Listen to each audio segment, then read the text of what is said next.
ډاکټر صاحب بل یو اهم سوال دا دی چې په پښتو فلمونو کې چې د پښتنو کم کردار خولي کېږي موږ ته ټوپک په اوږه او پنسبر او څادر په لاس کې او چې کم کردار موږ ته د هغې خولي کېږي آیا دا د پښتنو واقعي کردار دی او که نه دا موږ ته څه انجکټ کېږي او موږ له دا کردار جوړوي؟ زما خوږه بچې کله چې یو انسان غلطي وکړي په خپله هغه خپله غلطي پټۍ کو خلکو ته ښکاره کوي پټۍ او خپلې کمزوریانې خلکو ته ښکاره کوي که پټۍ یې خلکو نه پټۍ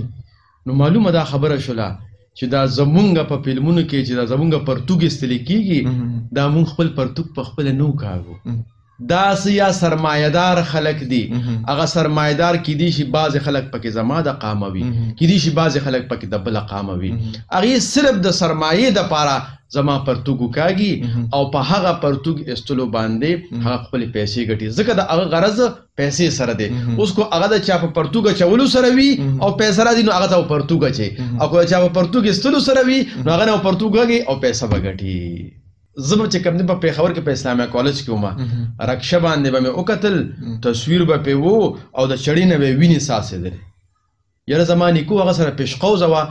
خو یو ځل هم دې وینه نه څاڅېدلی زما نیکه سره 2 میلو خو یو ځل مې هم د هغې شپېلې توره نه ده لیدې ما به صفا کو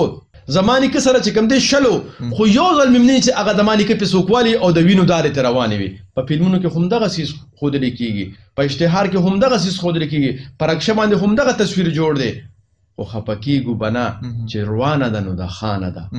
زما د دې قام کم پوهان کم اتلان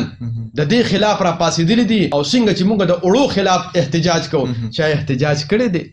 او څنګه چې مونږ د نورو څیزونو خلاف احتجاج کوو چا چوک بند کړی دی چې یاره مونږ دا قسمه څیزونه په رکشو نه منو مونږ دا قسمه فلمونه نه منو مونږ دا قسمه ډرامې نه منو کم کې چې زمونږ کلتور او کم کې چې زمونږ حیا او کم کې چې زمونږ غیرت هغه تار تار کېږي نو څه جرندر وانه او څه دانې لمدې دي څه نور خلک د سرمایې دپاره زما عزت تار تار کوي او څه خپل خلک د دې نه ځان بې خبره کړی دی چې یاره بس زه څه وکړم نو زه خو بدلون نه شم راوستی نو دواړو نه قصه روانه ده او زما خوږه بچې زما نیکه و نو چې زما مامي به مور کره بوتلله نو په ټانګه کې به یې کېنوله او د ټانګې نه به یې څادرې چاپېره کړې او هغه غریب په برقه کې هم ناسته وه دونه په پرده کې به یې لېږله اوس تاسو وګورئ چې په دې فلمونو کې چې کومې دا زنانه دي دا زما زنانه دي دا زما زنانه نه دي نو ځکه خو یو شاعر وایي دا د چا په تصویر نوم د پښتني لیکلې پښتانه څومره په پرده خپلې تور سرې ساتي نو چې دا کم سرتورې په دې فلمونو کې ګرځي دا زما خویندې میندې نه دي زه دا ویمه چې یا دا د پښتانه نه دي او یا این ممکنه ده چې دغه خلکو د پښتانو لباس اچولی دی نو د فلمونو او ډرامو کې چې کوم کردار د پښتنو ښودلی کېږي دغه زما د پښتنو کردار نه دی